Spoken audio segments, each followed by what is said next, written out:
Something Yeah, else that I saw that I really wanted to ask you about of while course. we're talking about stories. I have so many questions for you. But one that I'm dying to ask you is you had said that you didn't want to read a standard coming out story.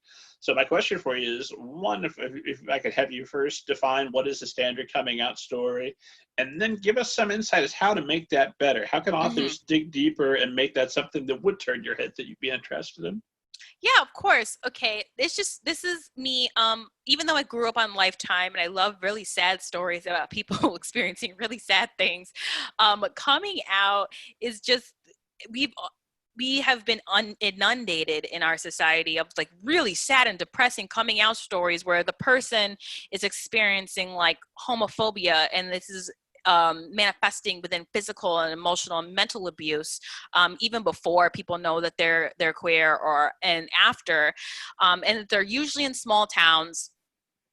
They're usually in just getting either beaten down by family or like a popular person at their school, and it's just really, really rough. And I don't know how much further.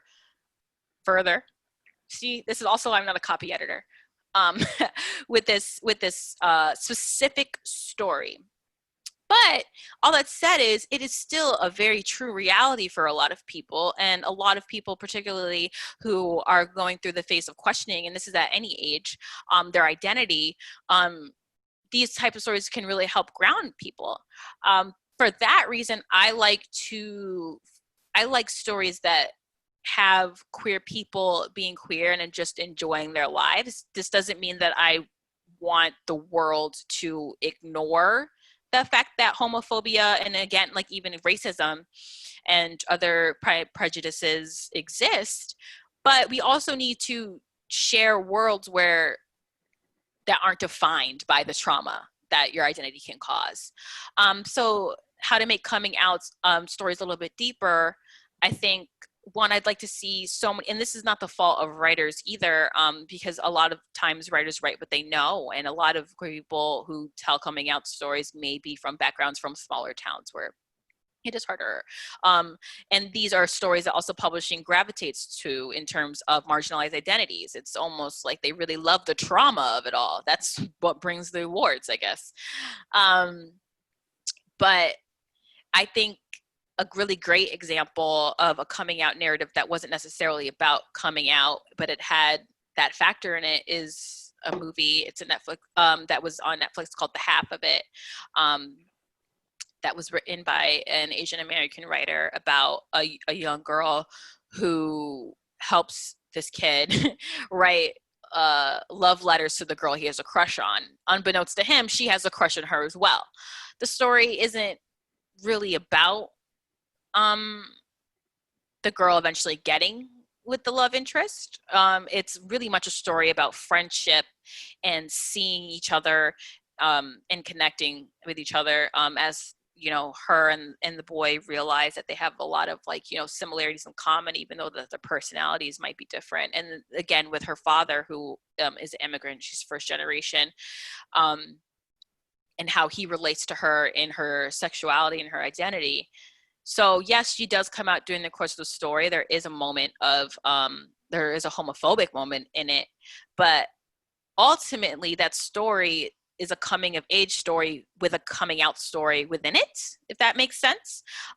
It's like, you know, how Lady Bird is just a story about a white girl who's coming of age as a teen, and she's dealing with sexuality, and that's heterosexuality in that case. But that's how I would want to see it with queer stories, like characters coming of age within their worlds, and like coming out, or their sexuality and their identity is just one part of it. Make it part of like a bigger fabric rather than like the main thing. I just cannot personally withstand the emotional trauma of seeing someone abused or beaten down, because of who they are. The same way I don't like bully narratives too. And that's aside from queerness or race or anything like that. I just can't handle it. I'd rather see just more joyful stories. Does that mean that we have to ignore realities? No. But I think it could be threaded in. It's the same way, to go on a little tangent. I'm not a great agent for a book like The Hate You Give, but I love it as a reader. But I'm just not the agent for that, because you really have to immerse yourself in a story and you're reading it over and over again. You're trying to figure out how to pitch it, and it just would be too emotionally fraught for me. Gotcha. So you don't want to do the emotional drama to yourself over and over and over again as many times as would need to make sense. Now, say the story is about a bank robber. She's a bank robber, or they are a bank robber, and they're dealing with, I don't know, liking their partner. Angie Thomas, team. I hope you're listening. We're pitching the gold here. they're dealing with liking their partner on the team, who maybe is like, and it's like a queer romance within the bigger space of like this heist story. And they're maybe navigating, I didn't know I was attracted to this person. Though honestly, to me, why can't I'm like, I'd rather at this point them just be queer without having all the questioning. But I understand. Then I'm okay with that as a subplot, or like a threaded in the narrative. Gotcha. So you would prefer almost a character that's already secure in their sexuality.